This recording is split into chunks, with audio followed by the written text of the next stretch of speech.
I think everyone knows what I'm going to say. It's going to be Arkansas, I think, with Vermont.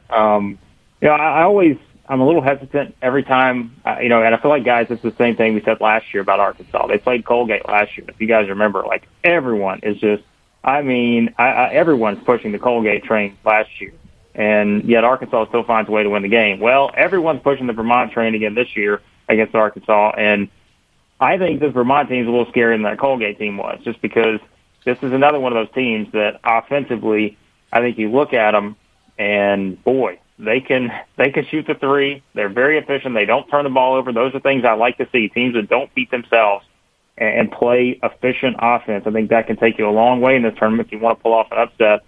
So I think that's an interesting one for Arkansas. I still think Arkansas is built to get to the Sweet 16. I think if they win this one, quite frankly, I think the second round matchup is better just because stylistically, I think that they would match up well with UConn.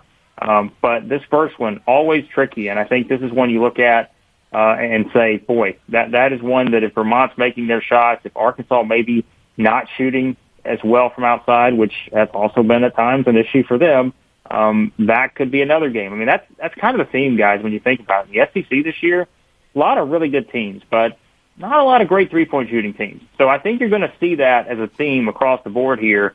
All these teams, all six in the first-round games, I think you're going to see all those opponents really try to force a lot of these teams to make shots from outside. And if they can do that, great. If they can't, maybe things get a little bit interesting.